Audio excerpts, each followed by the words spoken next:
En Arraigadas encontrarás pequeños mensajes que te ayudarán en tu fe, y así estar edificada en la roca que es Jesucristo. Anunciemos juntas su palabra para que su reino venga. Ven, Señor Jesús. La armadura de Dios. Nuestra cita de hoy la encontramos en Efesios capítulo 3, versículo 16. La palabra de Dios dice: para que os dé, conforme a las riquezas de su gloria, el ser fortalecidos con poder en el hombre interior por su espíritu. Nuestro Padre amado sabe que siempre estamos lidiando con las artimañas, dardos y maquinaciones de su enemigo número uno y por lo consiguiente el nuestro. Por ello, tenemos la necesidad de usar sus gloriosos e inagotables recursos para vivir interiormente fortalecidas. Amadas, las saludo, gracia y paz.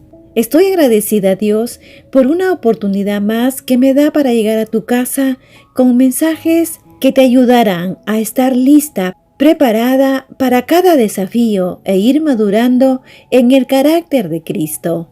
El Espíritu Santo revela a Pablo una armadura y o vestidura de protección, de la cual estaremos hablando en este y otros encuentros, donde hoy empiezo con la ayuda de Dios, una introducción de esta serie, la armadura de Dios.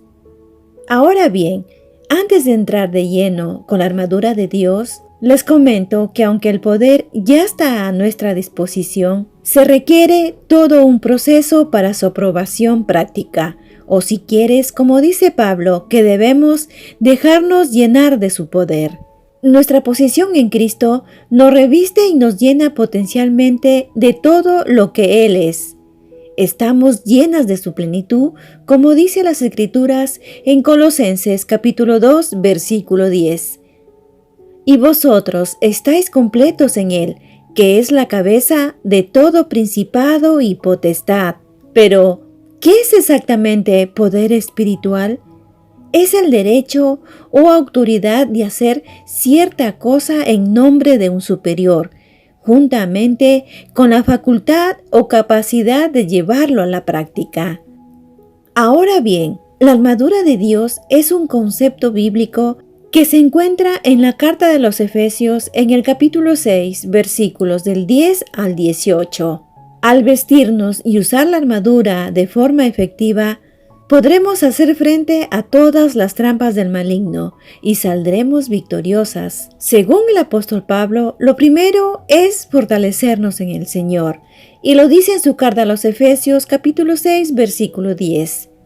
Por lo demás, hermanos míos, fortaleceos en el Señor y en el poder de su fuerza. Esta fuerza llega cuando reconocemos que dependemos de Dios, le buscamos en oración, leemos su palabra y escuchamos su voz. De Él viene nuestra fuerza. Ahora, esta vestidura se refiere a la protección y fortaleza espiritual que Dios nos proporciona a todas sus hijas e hijos para enfrentar los desafíos y batallas de la vida y ser fuertes en el Señor y en su gran poder, como dice en el versículo 11 de Efesios 6. Y dice así: vestíos de toda la armadura de Dios, para que podáis estar firmes contra las acechanzas del diablo. Amadas, esta armadura nos permite resistir las tentaciones y ataques del enemigo, mantener la fe y la confianza en Dios, avanzar en la vida cristiana en oración con valor y determinación. También protege nuestra mente y corazón de pensamientos y emociones negativas. Cabe mencionar que nuestra lucha no es con personas, ni algo que se le asemeja. La Biblia dice que en los cielos hay principados y potestades, contrarios a los pensamientos de Dios que lo gobiernan, y es con ellos con quien vamos a lidiar. Pablo lo dice en Efesios capítulo 6, versículo 12, porque no tenemos lucha contra sangre y carne, sino contra principados, contra potestades, contra los gobernadores de las tinieblas de este siglo, contra huestes espirituales de maldad en las regiones celestes. Las palabras principados, potestades, gobernadores son jerarquías angelicales, tanto las satánicas, que son espíritus malignos que se oponen al pueblo de Dios. También puede referirse a autoridades gubernamentales que Dios ha puesto para la protección y el bienestar de los creyentes. El enemigo nos ha declarado la guerra cuando empezamos a ser parte del reino de Dios.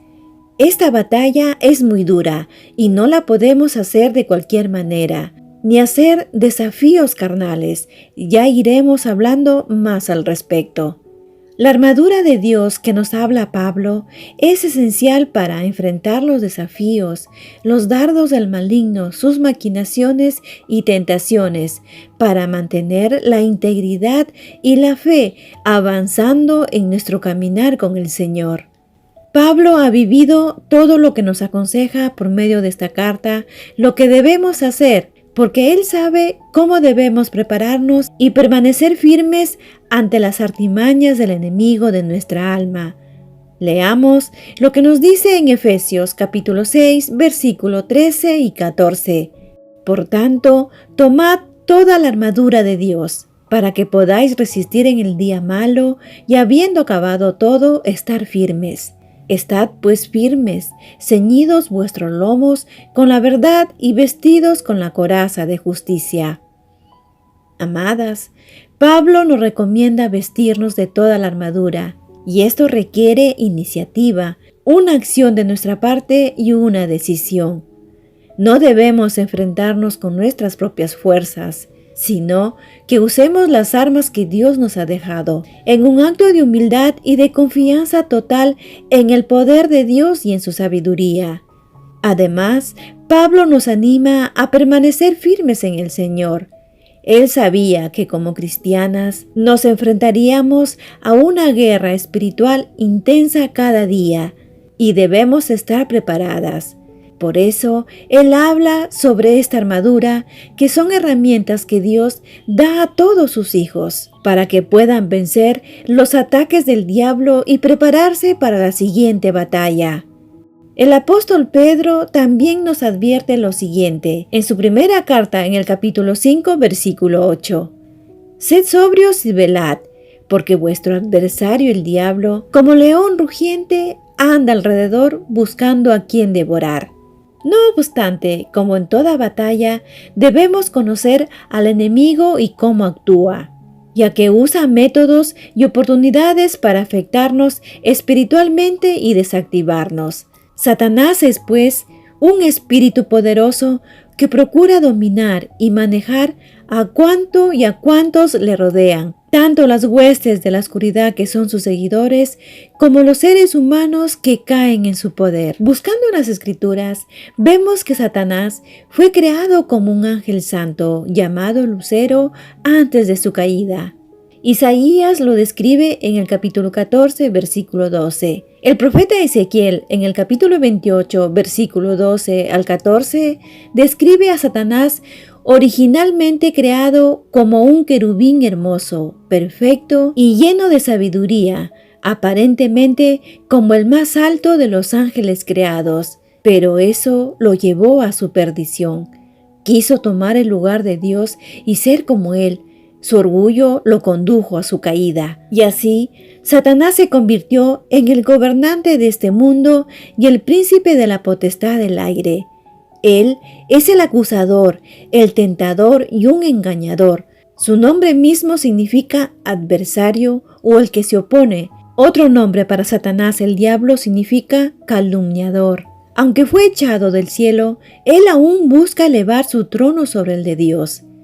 Él falsifica todo lo que Dios hace, esperando ganar la adoración del mundo y fomentando la oposición al reino de Dios. Satanás es el origen primario detrás de cada secta falsa o religión del mundo. Sin embargo, el destino de Satanás está sellado con una eternidad en el lago de fuego. Y esta verdad lo vemos en Apocalipsis capítulo 20, versículo 10, que dice: Y el diablo que los engañaba fue lanzado en el lago de fuego y azufre, donde estaban la bestia y el falso profeta, y serán atormentados día y noche por los siglos de los siglos. Por otro lado, el arma principal de Satanás es la mentira. Su método predilecto es engañar y es conocido como padre de la mentira. Frente a Dios, intenta acusar a los suyos, sugiriendo que no le aman o que no son dignos de recibir su amor, así como lo hizo con Job. Y frente a los hombres, ingenia su caída en el pecado, mediante acechanzas, lazos, artimañas, etc. En la segunda carta a Timoteo, capítulo 2, versículo 26, dice: «Y escapen del lazo del diablo en que están cautivos a voluntad de él». El arduo trabajo de Satanás es hacer prevalecer su voluntad sobre la de Dios, creyendo que así demuestra que es más poderoso que el Altísimo. Pero al hacerlo, cae en su propia trampa y se engaña a sí mismo, por lo que anda en tinieblas como todas sus presas. Amadas, recuerden que este enemigo cambia la verdad por el error para hacernos dudar de Dios. ¿Recuerdas la conversación sutil de Satanás con Eva en el Edén en Génesis 3? También la Biblia nos advierte que se cubre de luz para mentir. En la segunda carta a los Corintios, capítulo 11, versículo 14 dice: «Y no es maravilla, porque el mismo Satanás se disfraza como ángel de luz». Otra estrategia de este enemigo es que cita mal o parcialmente las Escrituras, sacándolas de su contexto para lograr sus propios fines. No obstante, sugiere sutilmente que el objetivo final deseado pueda realizarse por medios incorrectos, como hizo con el Señor Jesucristo en la tentación. En Mateo capítulo 4, versículo 6 dice: «Y le dijo: si eres hijo de Dios, échate abajo, porque escrito está: a sus ángeles mandará acerca de ti, y en sus manos te sostendrán, para que no tropieces con tu pie en piedra». Ahora, los dardos de fuego que nos habla Pablo no son empleados por el maligno solo en el día malo. Es una de sus tácticas preferidas en todo tiempo, porque son ataques muy apropiados para los momentos difíciles. Estos dardos son ataques sorpresa muy dañinos que pueden penetrar nuestras defensas en momentos de descuido, de duda, temor o desaliento, causados igualmente en momentos de crisis o presión, o aún por alguna victoria o bendición grande que acabamos de pasar. Amadas, cuando hay orgullo o depresión, este enemigo actúa oportunamente, lanzando un dardo maligno, porque encuentra una puerta abierta y entra para hacer estragos.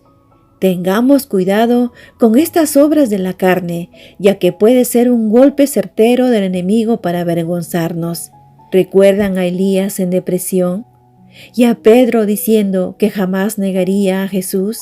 Estas son actitudes donde el enemigo gana las batallas relámpago, por así llamarlo. Satanás anda acechando constantemente para conocer muy bien nuestros puntos flacos y momentos de debilidad, lanzando estos ataques sorpresa para intentar hacer tambalear nuestra fe y desviarnos de la voluntad de Dios. La realidad es que estamos en una lucha espiritualmente constante, nos guste o no. Por ello, practiquemos el dominio propio y mantengámonos alerta, sabiendo que hay otras hermanas que están lidiando la misma batalla. En la primera carta de Pedro, capítulo 5, versículo 9, dice: «Al cual resistir firmes en la fe, sabiendo que los mismos padecimientos se van cumpliendo en vuestros hermanos en todo el mundo». Pedro nos dice que somos llamadas a resistir, a estar preparadas para el ataque y firmes en la fe.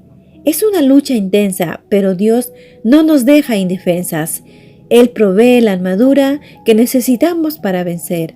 Solo tenemos que ponerla y usarla. Debemos tener en cuenta que es una armadura, no varias, y debemos llevarla en su totalidad, ya que nos equipa para hacer frente a todos los ataques del diablo. No nos ponemos hoy el casco y mañana el escudo, no.